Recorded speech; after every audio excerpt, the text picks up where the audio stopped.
ময়মনসিংহের ব্রহ্মপুত্র নদের ওপর নির্মিত বাংলাদেশ চীন মৈত্রী সেতু চালু হয় ১৯৯২ সালের ১ জানুয়ারি। স্থানীয়দের কাছে সেতুটি পাটগুদাম সেতু নামেও পরিচিত। ময়মনসিংহের সাথে চট্টগ্রাম, সিলেট, কিশোরগঞ্জ, নেত্রকোনা, শেরপুর সহ দেশের বিভিন্ন অঞ্চলের সড়ক যোগাযোগ সহজ করেছে এই সেতু। প্রায় ৪৩ কোটি টাকা ব্যয়ে নির্মিত ৪৫৫ মিটার দৈর্ঘ্যের এই সেতুটি চালুর দিন থেকেই টোল আদায় শুরু করে সড়ক ও জনপথ বিভাগ। শুরুতে বছর বছর ইজারা দিয়ে টোল আদায় করা হলেও ২০২১-২২ অর্থবছর থেকে ইজারা দেয়া হয় ৩ বছরের জন্য। ব্রিজ পারাপারে প্রকারভেদে প্রতিটি যানবাহন থেকে আদায় করা হতো ১০ থেকে ২৭০ টাকা। সম্প্রতি শিক্ষার্থীদের দাবির প্রেক্ষিতে বন্ধ করে দেয়া হয়েছে টোল আদায়। এতে দারুণ খুশি যানবাহন চালক ও যাত্রীরা। কমেছে টোল প্লাজা এলাকার চিরচেনা যানজটও।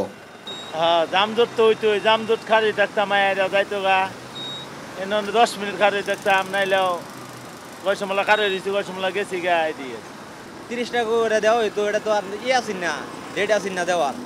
এতদিন তো আপনার নেওয়া হয়েছে, এখন এটা বন্ধ করা হয়েছে, আমার লাগে ভালো হয়েছে। এটি আলহামদুলিল্লাহ বন্ধ হয়েছে। আমরা শ্রমিক ফেডারেশনের অনেক বাজেটের টাকা মনে করেন যে নিয়ে গেছে। এই ব্রিজের ১৪ ব্রিজের টাকা মনে করেন যে এখানে উঠছে। এদিকে টোল প্লাজা এলাকায় যান চলাচলে শৃঙ্খলা বজায় রাখা এবং টোল আদায়ের নামে যেন কেউ চাঁদাবাজি করতে না পারে সেজন্য পালাক্রমে দায়িত্ব পালন করছে শিক্ষার্থীরা। এখানে সরকারি একটা টোল আদায় ছিল, ১০ টাকা থেকে শুরু করে ২৭০ টাকা পর্যন্ত টোল দেওয়া হতো। তো বৃহস্পতিবার থেকে আমরা এই টোল আদায়টা বন্ধ করে দিয়েছি। এখন পর্যন্ত আমরা বন্ধ করে রেখেছি এবং বাকি জীবনেও এটা টোলটা বন্ধ থাকবে ইনশাআল্লাহ আশা করি। ট্রাফিকের নিয়ন্ত্রণে আসছি, তো ট্রাফিকের মধ্যে আবার অনেক জ্যামজাট বাজে, তো জ্যাম যাতে না বাজে এই জন্য দাঁড়িয়ে আছি। হচ্ছে শৃঙ্খলা বজায় রাখার জন্য চেষ্টা করতেছি। আর মূলত হচ্ছে এখানে যাতে কেউ টোলের মধ্যে চাঁদাবাজি না করতে পারে সেটা আমরা দেখতেছি। বৈষম্য বিরোধী ছাত্র আন্দোলনের সমন্বয়করা জানান, এই অঞ্চলের মানুষের দীর্ঘদিনের দাবি ছিল সেতুর টোল আদায় বন্ধ করা।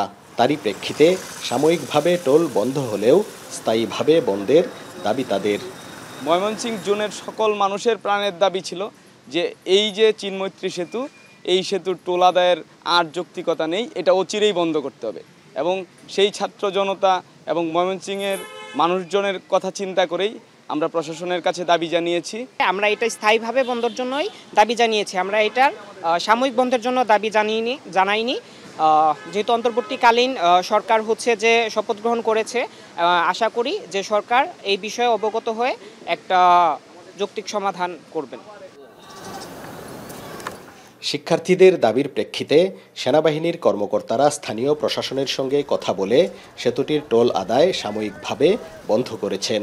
স্থায়ীভাবে টোল আদায় বন্ধের পদক্ষেপ নেওয়া হবে বলেও জানান তারা।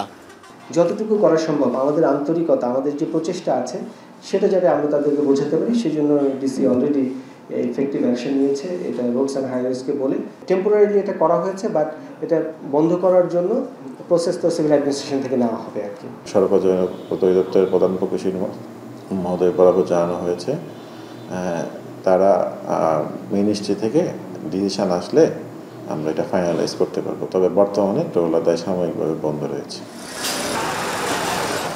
সড়ক ও জনপথ বিভাগ সূত্রে জানা যায়, সেতুটির উপর দিয়ে বর্তমানে প্রতিদিন গড়ে ৪০ থেকে ৫০ হাজার ছোট বড় যানবাহন চলাচল করে।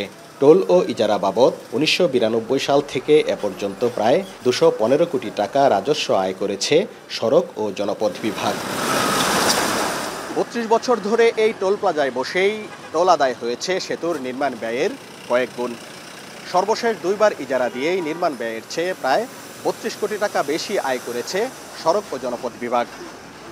যদিও সিন্ডিকেট ইজারায় প্রতিবারই সরকার হারিয়েছে বিপুল অঙ্কের রাজস্ব। চলমান সংস্কার প্রক্রিয়ায় ইজারা সিন্ডিকেটে জড়িতদেরও জবাবদিহিতার আওতায় আনার দাবি ছাত্র জনতার। হারুনুর রশিদ, এখন, ময়মনসিংহ।